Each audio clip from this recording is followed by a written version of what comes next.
di dalam Tuhan, di dalam Kristus, posisi saudara dan saya diubahkan. Kita menjadi anak-anak Bapa. Katakan bersama saya, anak-anak Bapa. Amin. Kita tidak lagi berada di bawah hukuman, tapi kita berada di dalam kasih karunia Allah. Itulah sebabnya saudara, hari-hari ini kalau saudara melihat, mendengar tentang firman yang disampaikan dari tempat ini, saudara, firman Tuhan berkata, teruslah bergerak, keep moving. Terus bergerak dan mencapai akan tujuan. Hidup itu harus punya tujuan. Amin. Siapa di tempat ini yang tidak punya tujuan dalam hidup? Pasti nggak ada ya. Semua punya tujuan. Dan firman Tuhan berkata, kita punya tujuan yang mulia, yaitu panggilan surgawi di dalam Kristus Yesus Tuhan. Di dalam Filipi pasal yang ketiga ayat yang ke-13 sampai dengan 14, minggu lalu saya sampaikan tentang hal itu. Oh, kita semua punya tujuan yang baru yang Tuhan taruh dalam hidup kita, yaitu panggilan surgawi di dalam Kristus. Saya tidak berkata bahwa tujuan yang lain tidak penting. Ya, semuanya penting, tetapi yang terpenting yang Tuhan taruh. Dan biarlah itu menjadi fokus kehidupan saudara dan saya. Haleluya. Hari ini kita mengucap syukur, ya. Kita sama-sama tadi pagi anak-anak muda di tempat ini, mereka bersukacita karena hari kemerdekaan.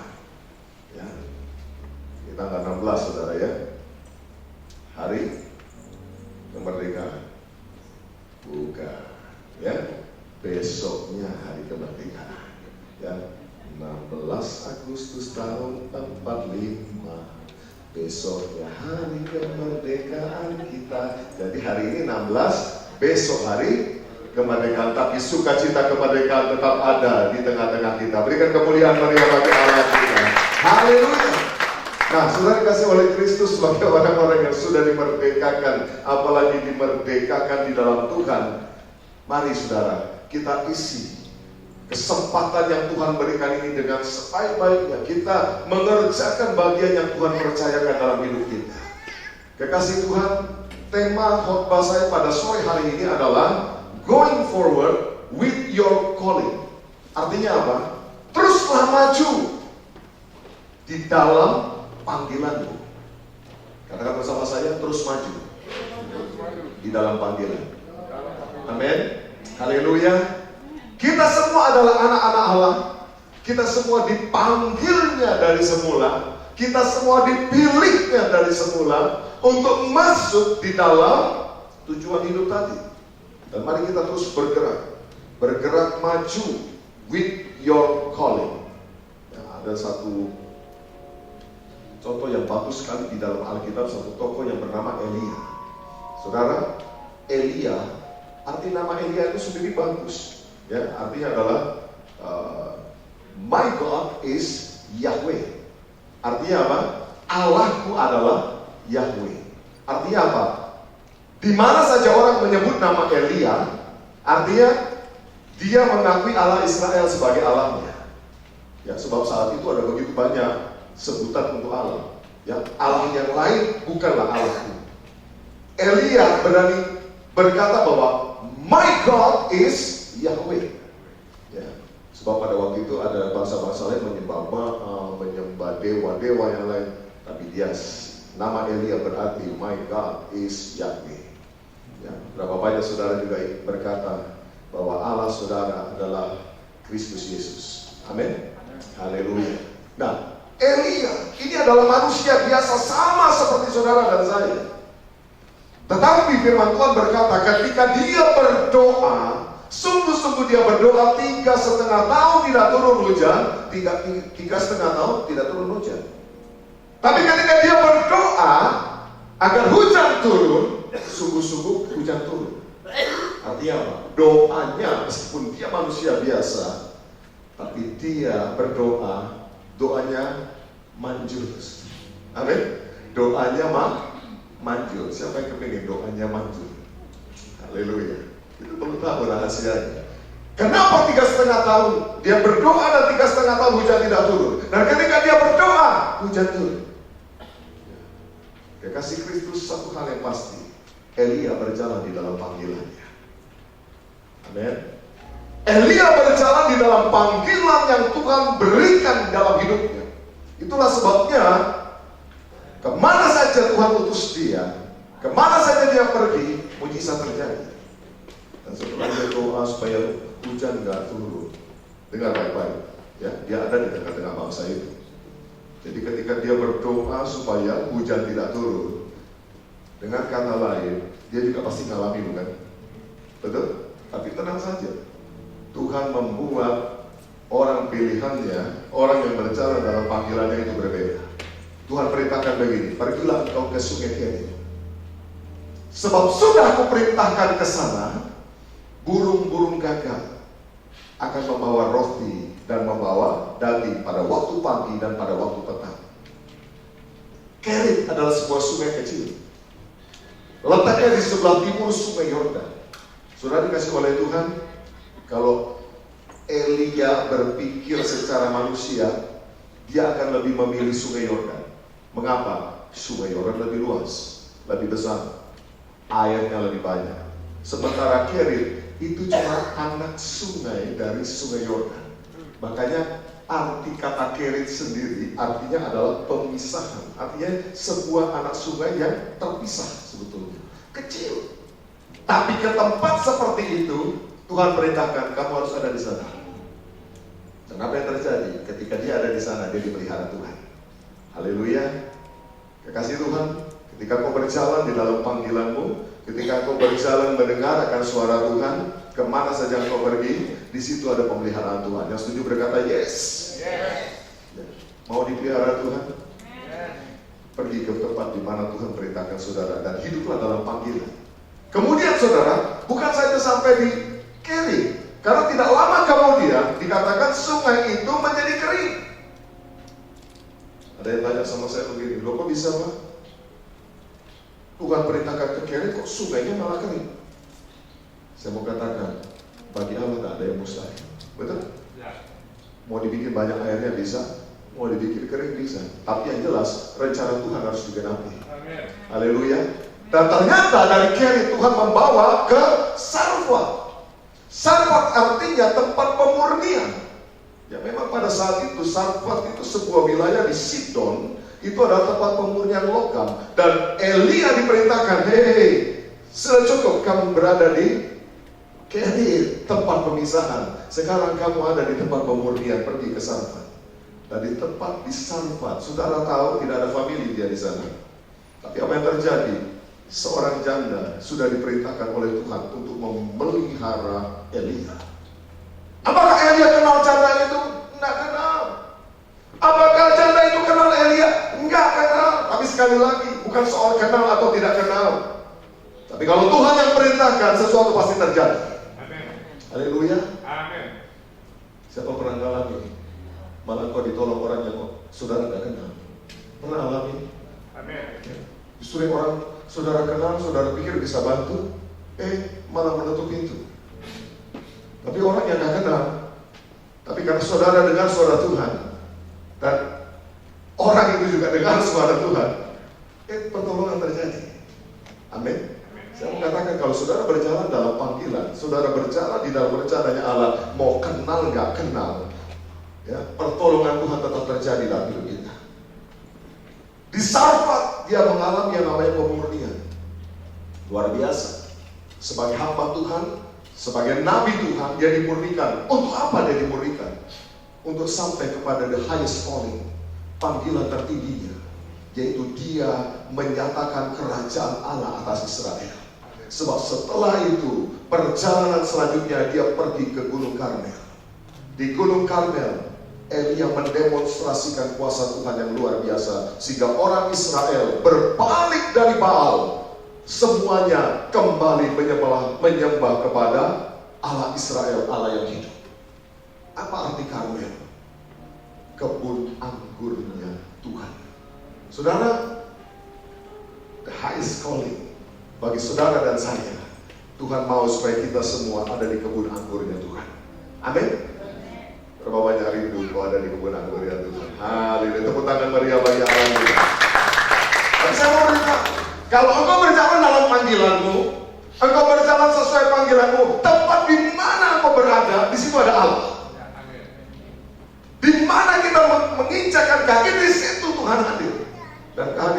segala-galanya. Saya tidak tahu apakah Abraham tahu lagu ini. Kalau tidak, biar Pak Pit saya bisa minta di atau mau coba ya. Kau hadir di sini, Allah Maha Kuasa, memberkati hidupku. Kau hadir di sini, Allah yang menyediakan, ku puji, ku sembah.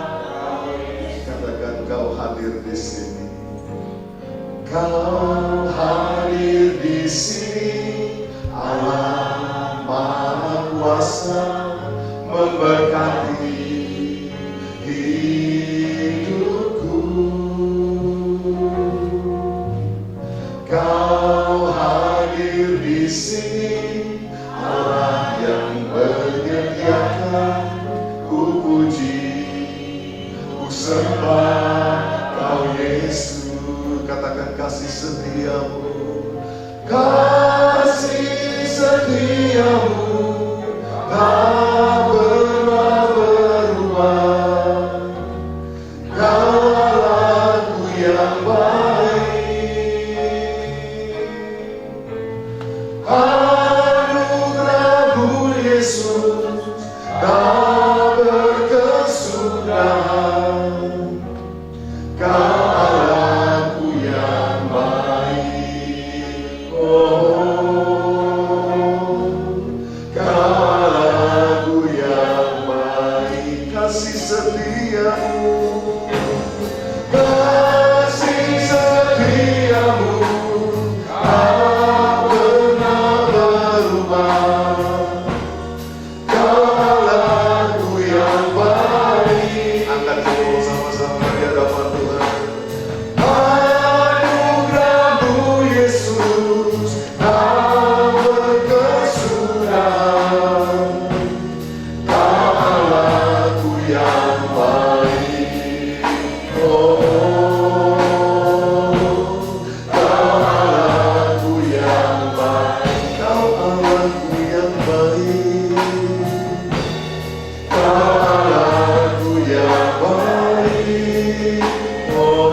saudara dan saya yang percaya bahwa Tuhan selalu memberkati, berkata amin. Saudara dikasih oleh Kristus, Elia dipelihara, kemanapun dia pergi dia dipelihara oleh Tuhan, oleh karena dia berjalan terus maju di dalam panggilannya. Dan saya mau katakan setiap kita di dalam Yesus, sebelum bahkan kita ada di dalam kandungan ibu kita, Dia sudah memanggil kita dengan nama kita. Amin. Saudara datang ke dunia ini, saudara punya panggilan khusus daripada Tuhan. Berjalanlah dalam panggilan itu. Mungkin ada yang dipanggil sebagai pengusaha, ada yang dipanggil sebagai polisi, sebagai tentara, saudara dipanggil sebagai guru, atau apa saja. Jalankan panggilan saudara. Tapi saya mau beritahu begini, the highest calling, panggilan yang tertinggi adalah saudara menjadi mempelainya Tuhan Yesus. Haleluya. Tos dulu kanan kiri saudara, katakan kita mempelainya Kristus. Amin. Haleluya. Ya, kasih tos kanan kiri saudara. Amin. Jangan malu-malu. Sesama mempelai Kristus dilarang saling mendahului. Haleluya. Karena pada akhirnya nanti rapture-nya kita bareng-bareng, saudara. Siapa percaya kita rapture-nya sama-sama? Atau saudara mau rapture duluan? Siapa yang mau rapture duluan? Ya, rapture itu cuma satu kali, jadi gak bisa duluan, gak bisa belakangan, saudara. Artinya apa? Sama-sama. Kalau yang duluan namanya bukan rapture, namanya apa? Halo, namanya apa? Nah, rest in peace. Ya, doa sama-sama supaya kita selesai sama-sama. Betul? Haleluya. Nah, kekasih Tuhan, Elia ini memiliki seorang murid atau seorang bujang pada waktu itu yang bernama Elisa. Ya, Elisa artinya adalah Tuhan adalah juru selamat. Ya, kalau tadi Elia namanya, ya, My God is Yahweh. Elisa itu namanya Allah adalah juru selamat. Haleluya. Jadi kemana saja dia mengakui bahwa dia butuh Allah, karena Allah adalah juru selamatnya dia. Ya. Saya percaya kita semua sama, bukan? Kemana saja kita pergi, kita mengakui bahwa Tuhan Yesus, kita adalah juru selamat kita. Haleluya. Nah, kekasih Tuhan, ada satu peristiwa yang begitu penting di dalam 2 Raja-Raja pasal yang kedua, ayat yang pertama sampai dengan ayat yang ke-14. 2 Raja-Raja pasal yang kedua, ayat yang pertama sampai dengan ayat yang ke-14. Judulnya atau perikopnya adalah Elia naik ke surga. Satu hal yang luar biasa bagi kita semua anak-anak Tuhan, kita punya destinasi yang pasti, kita punya tujuan akhir yang pasti, yaitu surga. Katakan bersama dengan saya, surga. Ya. Siap masuk surga? Amin. Ya, memang itu yang Tuhan sediakan bagi kita. Dan di akhir daripada masa pelayanannya Elia, dia sudah melewati semua proses dalam panggilannya, dan dia tahu dia akan pergi ke surga. Nah, ini yang sama-sama kita akan pelajari, saudara. Ya, peristiwa ini sangat penting. Karena apa? Going forward with your calling. Ya, maju terus di dalam panggilan. Nah, ini penting. Mari kita lihat.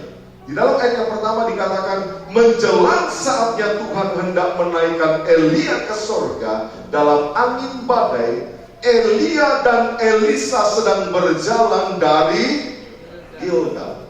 Ya, tuan sama bujangnya, atau guru sama muridnya, bapak sama anaknya. Ya, Alkitab selalu gambarkan apa? Mereka selalu berjalan bersama-sama. Elia dan Elisa ini selalu berjalan bersama-sama, melayani sama-sama. Bahkan mereka berada di tempat, di rumah yang sama. Mereka selalu berjalan bersama-sama. Itulah ciri daripada yang namanya pemuritan di dalam firman Tuhan atau di dalam Alkitab. Ya. Elisa belajar dari tuannya, belajar dari Elia, dan mereka berjalan bersama-sama. Alkitab berkata mereka sedang berjalan dari Gilgal. Kalau saudara dengar kata Gilgal, apa yang ada dalam pikiran saudara? Gilgal, tempat penyunatan, yaitu bangsa Israel disunat untuk kali kedua oleh Yosua. Sebelum mereka menyeberang Sungai Yordan pada waktu itu. Masih ingat kisah itu? Ya, jadi sebelum mereka menyeberang di tempat yang namanya Gilgal, Yosua membuat pisau dari batu, kemudian mulai menyunat bangsa Israel. Karena apa? Bangsa Israel yang tersisa ini belum pernah disunat sama sekali. Sebab yang sudah pernah disunat di Mesir pada zaman Musa, mereka semua sudah mati di padang gurun. Mereka bersungut-sungut, mereka berbuat dosa di hadapan Tuhan, mereka mati di padang gurun. Angkatan yang ada sekarang adalah angkatan yang lahir di padang gurun. Nah, Gilgal artinya adalah lingkaran. Kalau kita berbicara tentang lingkaran, itu artinya kesetiaan. Puji Tuhan, Elia dan Elisa bersama-sama berjalan, dan mereka tetap setia sama Tuhan. Amin. Mereka berjalan di dalam kesetiaan. Satu dengan yang lain mereka setia. Bujang dengan tuannya setia, tuan dengan bujangnya juga setia, dan kedua-duanya setia sama Tuhan. Perhatikan saudara, orang yang berkata begini, aku setia sama Tuhan, aku setia sama Tuhan, buktinya ada, dia akan setia dengan sesamanya. Amin. Suami yang berkata, aku setia sama Tuhan Yesus, pasti dia setia sama istrinya. Betul? Istri yang berkata, aku setia sama Tuhan, dia pasti setia sama suami. Amin. Orang tua dengan anak, anak dengan orang tua. Ya. persahabatan. Loh, persahabatan butuh kesetiaan. Ya, kalau nggak setia namanya bukan sahabat.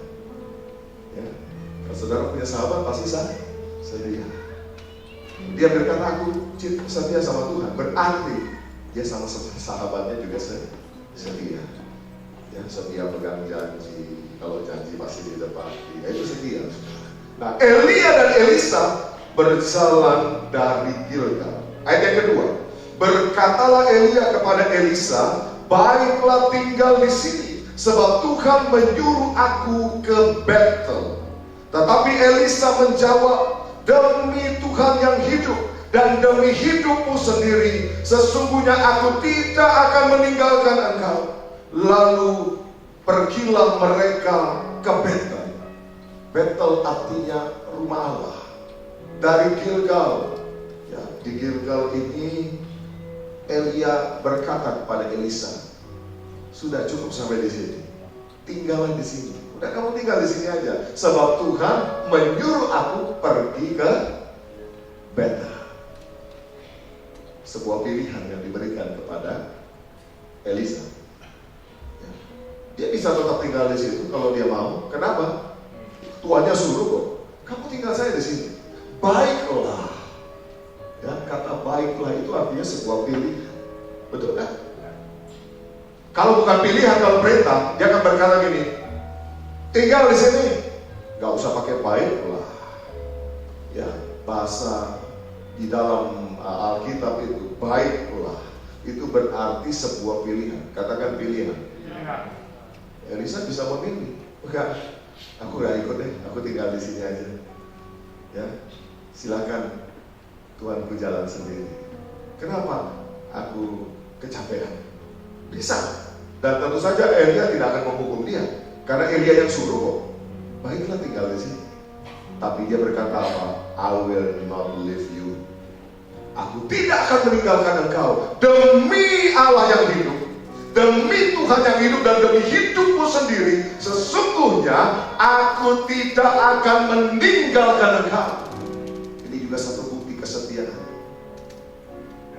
Amin. Kesetiaan. Tuhan, kemana aja kau pergi, aku ikut. Kemana saja kau suruh aku pergi, aku follow you. I will not leave you. Saya tidak akan meninggalkan engkau. Aku ikut. Lalu kita berkata, pergilah mereka ke Betel. Baru sampai di Betel, di rumah Allah, Elia berkata lagi. Coba perhatikan ayat yang keempat. Ya, kita memang tidak membaca semuanya sekaligus secara urut, tapi saya akan tunjukkan beberapa poin penting karena waktu kita terbatas. Ya, tapi nanti saudara di rumah saudara bisa baca kisah ini secara keseluruhan supaya dapat gambaran yang jelas apa yang terjadi. Ayat yang keempat, berkatalah Elia kepadanya, hai Elisa. Baca sekali lagi, baiklah tinggal di sini, sebab Tuhan menyuruh aku ke Yeriko. Ini pilihan bukan? Ini pilihan atau bukan? Pilihan. Baiklah. Elia nggak berkata gini, hei Elisa, tinggal ya di sini, aku pergi. Kalau itu perintah, dan orang setia pasti ikut perintah. Tapi ini sebuah pilihan. Baiklah, tinggal di sini, sebab Tuhan menyuruh aku ke Yeriko. Tetapi jawabnya, baca bersama-sama, demi Tuhan yang hidup dan demi hidupku sendiri, sesungguhnya aku tidak akan meninggalkan engkau. Lalu sampailah mereka di Yeriko. Artinya apa? Elia dan Elisa seperti yang digambarkan oleh firman Tuhan, mereka berjalan bersama-sama menuju ke Yeriko. Saudara, Yeriko ini kota yang pernah dikutuk oleh Yosua, ya, dihancurkan oleh Tuhan. Saudara ingat dindingnya itu, temboknya roboh oleh karena kuasa Tuhan. Lalu Yosua berkata begini, terkutuklah orang yang membangun kembali kota Yeriko ini, sebab dengan anaknya sendiri dia akan membayar harganya. Dan pada zaman Raja Ahab, yaitu pada zaman Elia ini, pada zaman Raja Ahab, ada seorang bernama Hiel. Hiel ini dari Betel. Dia membangun kembali kota Yeriko, dan memang dia mengorbankan anak sulungnya. Jadi tepat seperti yang diperkatakan oleh Tuhan melalui Yosua. Nah, sampailah mereka ke Yeriko. Belum lama sampai di Yeriko, saudara. Ayat yang ke-6, mari kita baca lagi bersama-sama. Baru saja sampai di Yeriko. Artinya ini perjalanan, ya, perjalanan yang cukup panjang. Mereka tidak naik apapun, mereka berjalan kaki, cukup melelahkan. Saya percaya, ya, keduanya pasti lelah. Ya, namanya jalan, saudara. Ya, karena Elia juga manusia biasa. Alkitab nggak bilang begini, Elia itu Superman. Nah, manusia biasa. Artinya seperti kita, bukan? Siapa di sini yang percaya atau merasa betul bahwa dirinya adalah manusia biasa? Saya mau tanya. Ya. Siapa yang manusia luar biasa di sini? Bisa terbang? Ada? Ya. Kita semua manusia biasa. Artinya apa? Ada saatnya kita capek juga. Ada saatnya kita merasa bosan juga. Betul nggak? Ya. Baru nyampe suruh jalan lagi. Bosan nggak? Ya, aduh Tuhan istirahat dulu dah. Ya, kita juga baru sampai. Kalau saudara punya pasangan begitu, suami atau istri, baru sampai rumah, yuk kita pergi lagi yuk. Ya, baru sampai, yuk kita pergi lagi yuk kemana? Kira-kira bosan nggak saudara? Bisa capek kan? Tapi saudara lihat di sini, ini pelajaran tentang kesetiaan. Ya, kesetiaan. Berikutnya, ayat yang ke-6. Berkatalah Elia kepadanya, baiklah, tinggal di sini, sebab Tuhan menyuruh aku ke sungai Yordan. Jawabnya, demi Tuhan yang hidup dan demi hidupmu sendiri, sesungguhnya I will not leave you. Aku tidak akan meninggalkan engkau. Lalu berjalanlah keduanya. Baru sampai Yeriko, Elia bilang, udah kamu tinggal di sini aja deh. Baiklah kamu tinggal di sini. Apakah Elisa mengambil pilihan untuk tinggal? Tidak. Firman berkata, aku tidak akan meninggalkan engkau. Dan apa yang terjadi? Berjalanlah keduanya. Nah, perhatikan di sini, saudara. Ayat yang ke-8. Lalu Elia mengambil jubahnya, digulungnya, dipukulkannya ke atas air itu. Maka terbagilah air itu ke sebelah sini dan ke sebelah sana, sehingga menyeberanglah keduanya dengan berjalan di tanah yang kering. Peristiwa ini mengingatkan kita kepada siapa? Oh, ada yang bilang Musa. Ada lagi? Betul, Musa juga berjalan di tempat yang kering, tapi di laut Eberau. Ya, yang di sungai Yordan juga siapa? Yosua. Yosua memimpin bangsa Israel pada waktu itu mengangkat tabut perjanjian. Ketika mereka menjejakkan kakinya di sungai itu berhenti mengalir selama musim menuai alias 6 bulan lamanya. Sungai itu putus begitu saja. Perhatikan saudara, buat Tuhan hukum alam jenis apapun tidak masalah. Betul? Mau ada banjir, mau ada sungai yang sedang deras, kalau Tuhan bilang berhenti, ya berhenti aja saudara. Amin. Saat ini siapa yang mungkin sedang menghadapi persoalan, kelihatannya seperti banjir yang hebat, seperti sungai yang deras, sedang mengalir dalam kehidupan saudara. Dengar baik-baik, kalau kau hidup dalam panggilan bersama dengan Tuhan, kalau Tuhan bilang berhenti, tiba-tiba berhenti aja. Amin. Katakan begini sama saya, kalau Tuhan bilang berhenti, katakan bersama saya, kalau Tuhan bilang berhenti, ya berhenti aja. Ya, kasih tahu orang kanan kiri saudara, ya berhenti aja. Amin. Iya, tepuk tangan bagi Allah ini. Tuhan gak ada persoalan dengan hukum halal. Wah ini deras, gak mungkin, harus biar menguap dulu airnya. Enggak, kalau Tuhan bilang berhenti, ya berhenti aja. Amin. Kalau Tuhan bilang sembuh, ya sembuh aja.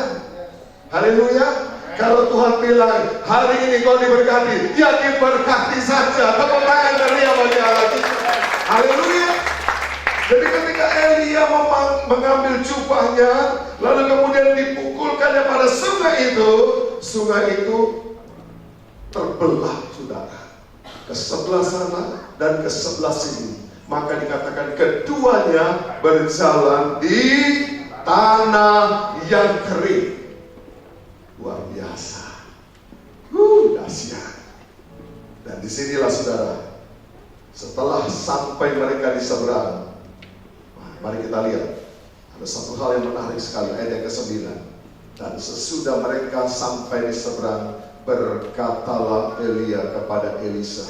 Baca bersama-sama. Mintalah apa yang hendak kulakukan kepadamu sebelum aku terangkat daripadamu.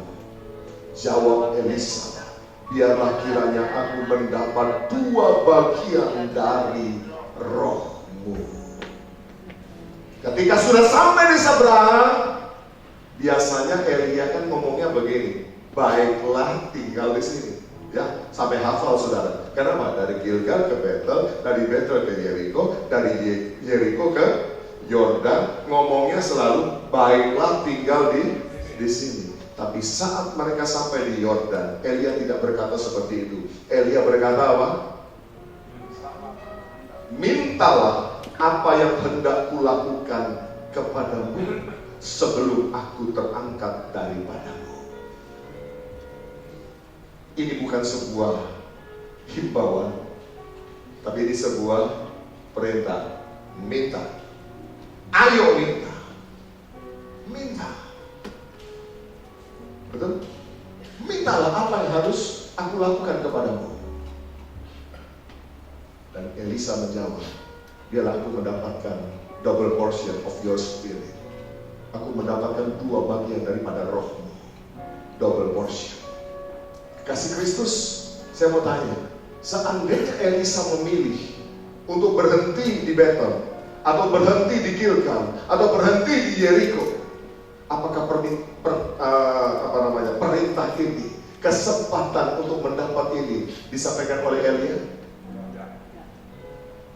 Apakah Elia akan berkata, beritahu apa yang harus aku lakukan kepadamu? Tidak. Artinya apa? Sebuah kesetiaan pada akhirnya membuahkan satu bonus berkat yang luar biasa. Amin. Elia tahu sebentar lagi dia akan diangkat. Dan karena itu dia berkata, mintalah apa yang harus aku lakukan kepadamu. Elisa itu nabi, bujangnya nabi atau muridnya nabi, ya dia jadi nabi. Elisa tahu selama ini dia melihat Tuhan yang disertai Allah dengan luar biasa. Ada pengurapan yang khusus atas Tuhan yang bernama Elia. Itulah sebabnya dia berkata, aku minta double portion. Katakan bersama saya, double portion. Aku minta 2 kali lipat daripada roh yang selama ini menyertai engkau.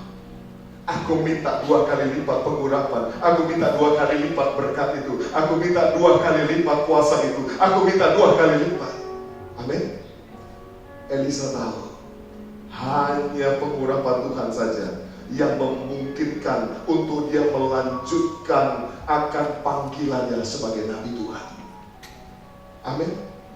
Sebab tanpa itu dia gak akan bisa melanjutkan perjalanannya memenuhi panggilan Tuhan. Kasih Kristus, ketika Elia mendengar itu, dia berkata begini. Coba baca sama-sama. Yang kau minta itu adalah suka. Ternyata gak gampang ya. That's a difficult request. Permintaanmu itu sulit. Permintaanmu itu sulit, tetapi jika kau dapat melihat aku terangkat daripadamu, akan terjadilah kepadamu seperti yang demikian. Dan jika tidak akan terjadi. Panggilannya Tuhan diberikan kepada setiap kita. Kesempatan yang diberikan kepada setiap kita. Tapi dengar baik-baik, kesempatan dari Tuhan itu juga bukan gampangan. Haleluya. Haleluya. Terima keselamatan cuma-cuma. Tapi hidup dalam keselamatan itu bukan murahan. Betul? Hidup di dalam keselamatan itu bukan murahan. Jadi anak Tuhan, terima kemurahan Tuhan. Tapi Tuhan kita bukan murahan. Haleluya. Bukan gampangan. Jelas Elia mengajarkan kepada Elisa, itu sukar, gak gampangan loh. Tetapi bukan tidak mungkin. Kalau engkau bisa melihat aku terangkat, terjadi. Tapi kalau engkau tidak bisa lihat, tidak terjadi. Apa artinya di situ? Fokus. Ayo fokus. Kalau engkau melihat aku terangkat, karena engkau fokus, engkau terima itu semua. Tapi kalau engkau lagi gak fokus dan aku terangkat, ya sorry aja, gak terjadi. Kira-kira begitu. Haleluya. Pentingnya kita fokus sama Tuhan. Pentingnya kita terus memprioritaskan Tuhan. Tidak ada yang suka. Kalau kita fokus sama Tuhan, tidak ada yang suka. Ketika Elisa fokus kepada Elia, tidak ada yang suka. Betul?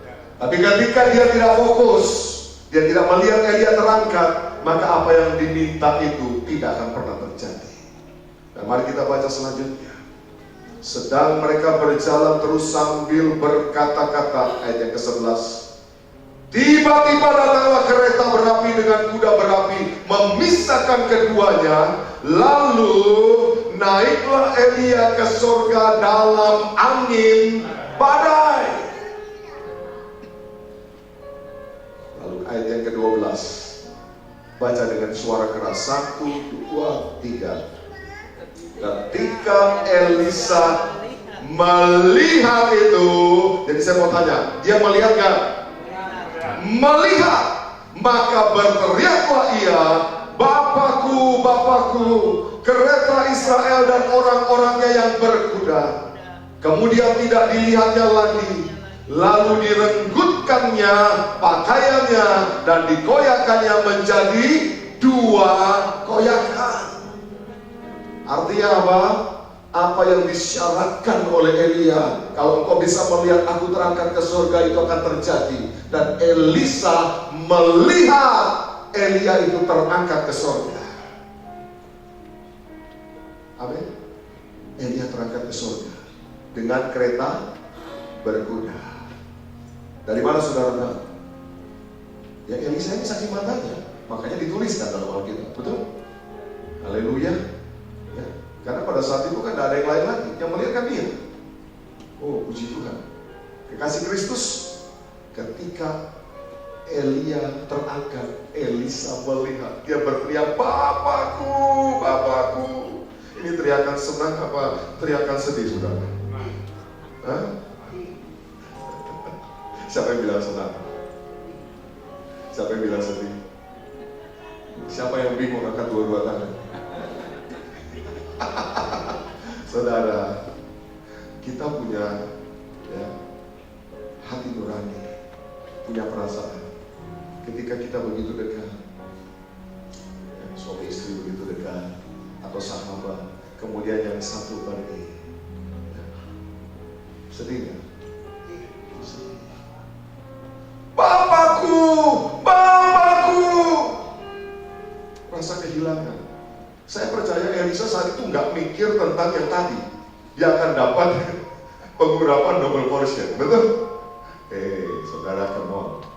Ketika saudara punya orang tua yang begitu dekat terus meninggal, masa saudara senang memikirkan dapat warisan? Halo? Ya? Begitu orang tua meninggal, haleluya! Puji Tuhan. Kenapa? Sertifikat. Masa gitu saudara? Tak wajar. Pasti nggak mikir sertifikat, nggak mikir deposito yang ditinggalkan, nggak mikir macam-macam. Yang jelas pasti ada rasa sedih kan? Betul?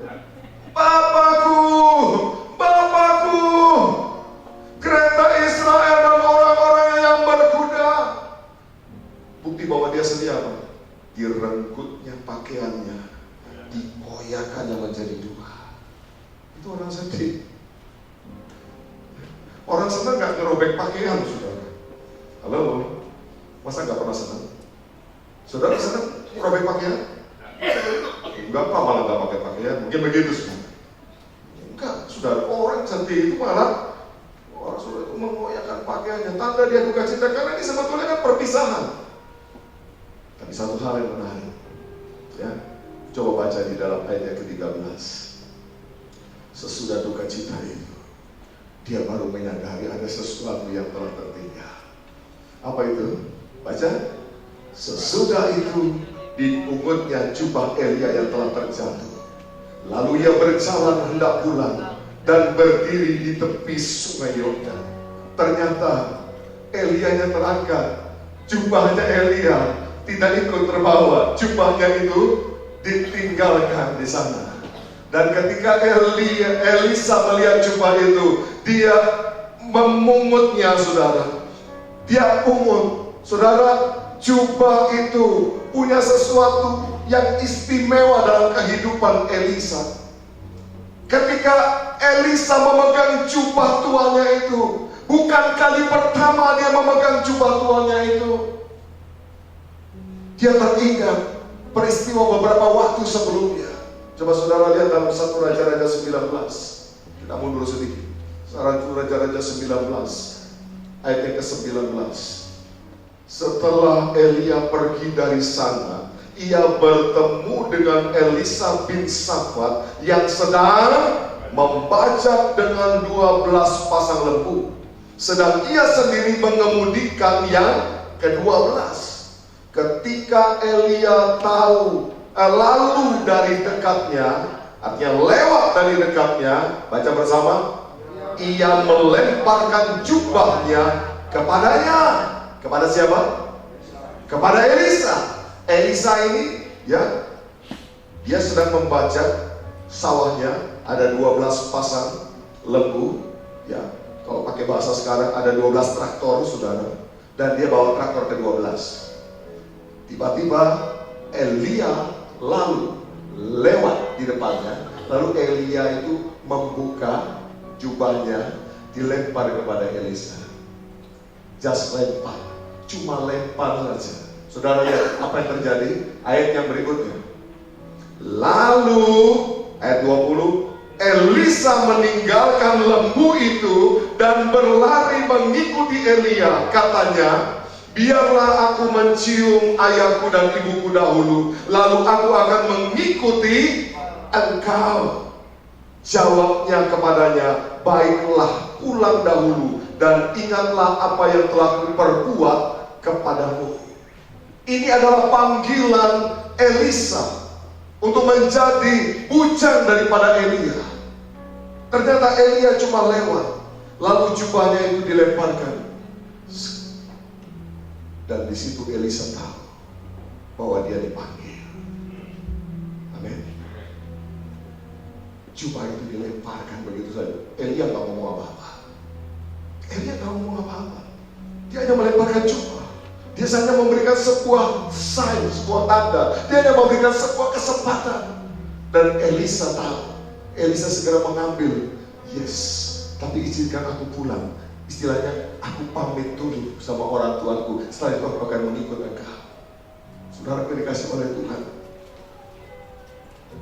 Ketika Elia terangkat ke surga dan jubah itu ada kembali di sana, Elisa memegangnya. Dia ingat peristiwa itu pada waktu dia dipilih, waktu dia dipanggil. Dan itu satu peneguhan bagi Elisa bahwa panggilan Tuhan kepadanya tetap tidak berubah, tetap sama. Sebagaimana dia dipanggil dahulu ketika dia masih ada di ladang, ketika dia sedang bekerja, panggilan itu sekarang tetap sama diberikan oleh Tuhan kepada dia. Dengan jubah yang sama yang kembali dia pegang, dia tahu bahwa dia dipanggil untuk melayani Tuhan. Dia masuk dalam the highest calling, dalam panggilannya yang tertinggi untuk melayani Raja di atas segala raja, Tuhan di atas segala Tuhan. Elisa mengetahui persis bahwa itulah tanda baginya. Sore hari ini mungkin ada di antara saudara sudah sekian lama menjadi orang percaya. Engkau pernah terima jubah itu. Ketika orang percaya Yesus sebagai Tuhan dan Juru Selamat, dia mendapat jubah yang baru. Betul? Seperti anak bungsu yang pulang, jubah yang baru diberikan oleh Bapa, cincin yang baru diberikan, semua yang baru diberikan. Dengar baik-baik, sore hari ini jubah yang sama tetap ada pada saudara. Amin. Artinya apa? Panggilan Tuhan tidak berubah. Tidak peduli mungkin engkau pernah melewati Betel, engkau pernah melewati Jericho, engkau pernah berada di Yordan, engkau pernah ada di tempat-tempat yang lain. Tapi dengan satu hal, engkau tetap menjadi miliknya Tuhan. Amin. Panggilan Tuhan tidak berubah. Saya tahu sore hari ini ada di antara kita yang hadir sore hari ini, engkau berkata dalam hati kecilmu dan tidak ada orang lain yang tahu. Engkau berkata, aku mulai bosan ikut Tuhan. Bahkan kau mulai bertanya, Tuhan itu sebetulnya ada apa enggak sih? Dengar baik-baik. Dengar baik-baik. Ini konfirmasi buat kita semua. Panggilan Tuhan tetap ada. Kesempatan dari Tuhan itu tetap ada. Jubah itu tetap ada. Dan engkau yang mengambilnya kembali, engkau yang memakai itu kembali, engkau mendapatkan pengurapan 2 kali ganda, 2 kali lipat seperti yang dialami oleh Elisa. The next generation, generasi berikutnya. Amin. Dan saudara, ketika Elisa memegang jubah itu, di dalam ayatnya yang ke-14 dikatakan begini, ia mengambil jubah Elia yang telah terjatuh itu, dipukulkannya ke atas air itu sambil berseru, di manakah Tuhan Allah Elia? Ia memukul air itu. Firman Tuhan berkata, lalu terbagi ke sebelah sini, ke sebelah sana, maka menyeberanglah Elisa. Elisa tidak pernah menyadari bahwa urapan Tuhan sudah turun atasnya. Ketika dia ambil jubah itu dan dia mulai memukul air, kuasa yang ada pada Elia sudah pindah atas dia. Putuslah sungai Yordan itu dan dia menyeberang. Sekarang yang kasih oleh Tuhan, pada waktu Elia bersama-sama dengan dia, Elisa bahkan tidak bisa berbuat apa-apa. Tapi setelah Elia pergi, kuasa itu diberikan 2 kali lipat. Bukankah Yesus berkata hal yang sama? Kalau kau percaya, engkau dapat melakukan apa yang aku lakukan, bahkan lebih besar lagi daripada itu. Amin. Ketika engkau tetap percaya dan kau ada di dalam urapan itu, kau ada di dalam jubah yang diberikan oleh Tuhan, kau berjalan dalam panggilanmu, kuasa itu menyertai kau. Kau saudara baca, Elisa tidak berhenti sampai di tepi sungai Yordan. Dia kembali lagi ke Jericho, dia kembali lagi ke Betel, dia kembali lagi ke Gilgal, dan akhirnya dia kembali lagi ke Samaria, di tempat dia dipanggil. Untuk apa? Dia melakukan tugas panggilannya.